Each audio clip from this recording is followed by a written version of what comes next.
will schützen, Pfiffen und Zunge, dass Anna die Gamslen gleich zurücksprungen.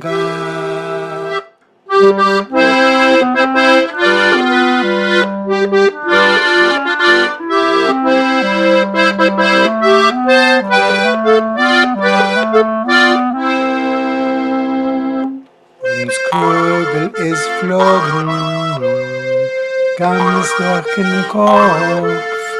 Das Gams ist schön drauf, leid schon maus tot.